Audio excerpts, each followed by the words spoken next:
been here, people in the front row, we've been here for more than a year. Probably every 2 weeks you were here. And the Marketplace Academy and our guests. And I would like to speak about where we come from.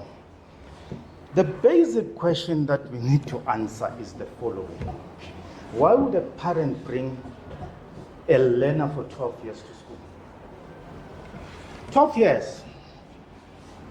They have been supporting them, giving them uniform, feeding them, making sure they study.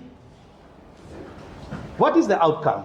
The taxpayer is paying at least 30% of the tax to this activity called schooling. So you tend to ask yourself whether the outcomes justify the inputs. So in this school, we looked at the curriculum and said, look, after they come out of the school, what have we done with the taxpayers' money, all the resources that have been given? There are no guarantees, because when I arrived here, I think the principal will attest to this, it was one certificate for 12 years of schooling, which is double what a medical degree is, by the way, without any guarantees. That's the certificate, never guaranteed you a job. It never guaranteed any success. Now, when you're a teacher, and the teachers that are here, you ask yourself after a few years, what am I doing here? What is it that the community wants from this school? A parent is driven by only a single desire, to make sure that when they die, that learner is able to do something of themselves. So we started as a school, the principal will attest to this, by making relationships. You see our walls are adorned with posters to actually bring companies to this school so that there is seamless transition from school to the world of work. And I'm happy because we've met with success. Even if last week there were learners that come from previous years that came and took a post in engineering firms. And for that, we are grateful. Our aim there was to make sure that each and every one of this learner, once they walk into this school, is the longest interview they're going to have with the CEO of some company. They would know them intimately. Then coming out of matric, we would contract them to these companies. Unfortunately then, we were overtaken by events. I live in a country where unemployment is 61%.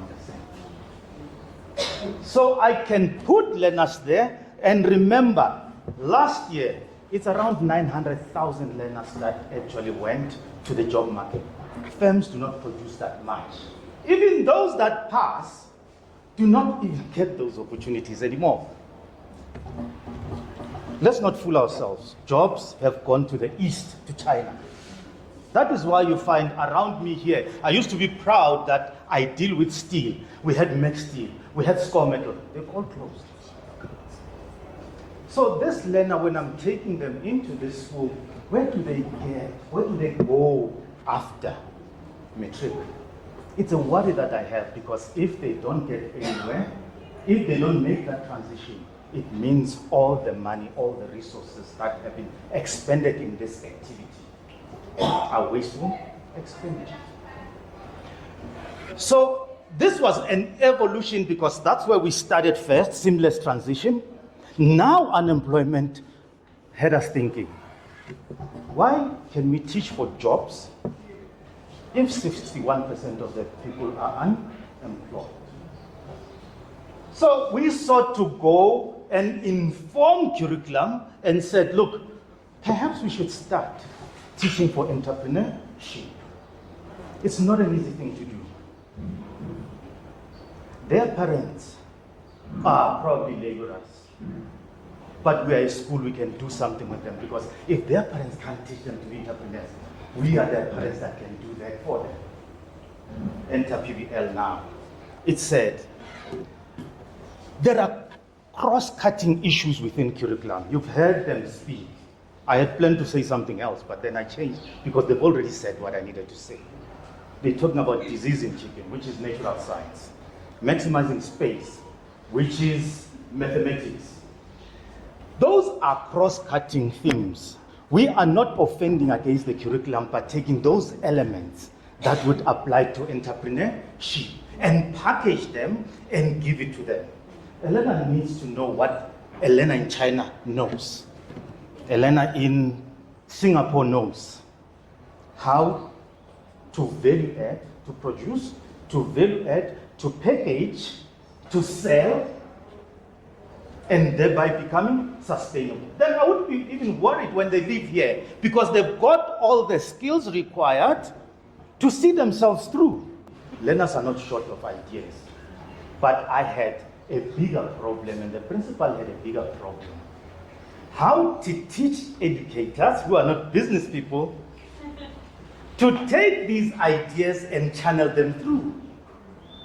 So I'm speaking on behalf of teachers because they're not being paid to do this, it's an extra.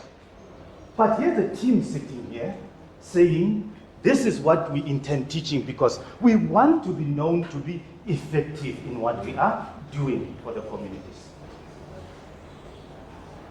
I would like Elena to live here knowing that they can have a problem, they can see a problem, and know how to address that particular problem.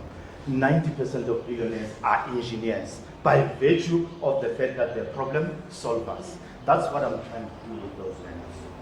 Everybody here needs to know how to solve problems and make money while doing so, not to wait for a job.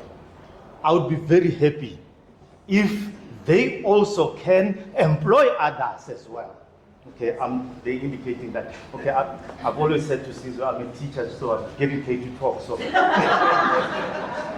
I can do it all the time. All right, they're telling me, they're indicating that my time is gone. All right, I hope we can have this discussion again. But in a nutshell, we aim to inform curriculum, to make this thing wider. It is in the past that we used to teach for jobs. Now our future is to teach entrepreneurs that will create employment. Thank you so much.